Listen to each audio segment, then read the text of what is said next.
আজ যখন ইরানের সর্বোচ্চ নেতা আয়াতুল্লাহ আল খামেনির মৃত্যুর খবর ছড়িয়ে পড়ার পর আমরা তর্কে লিপ্ত হয়ে গেলাম। শিয়া সুন্নি নিয়ে কে ঠিক কে ভুল এটা প্রমাণ করতে আমরা ব্যস্ত হয়ে গেলাম।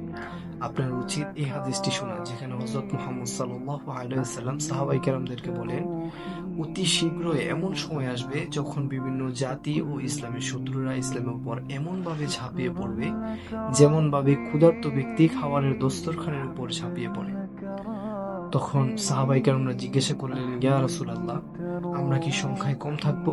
তখন রাসূলুল্লাহ সাল্লাল্লাহু আলাইহি ওয়াসাল্লাম বলেন, না, তোমরা সংখ্যায় কম থাকবে না, বরং অনেক বেশি থাকবে, সমুদ্রের ফেনার মতো থাকবে।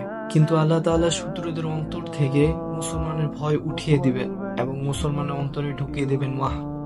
তখন সাহাবায়ে কেরাম জিজ্ঞাসা করলেন, ইয়া রাসূলুল্লাহ, ওয়াহন কি?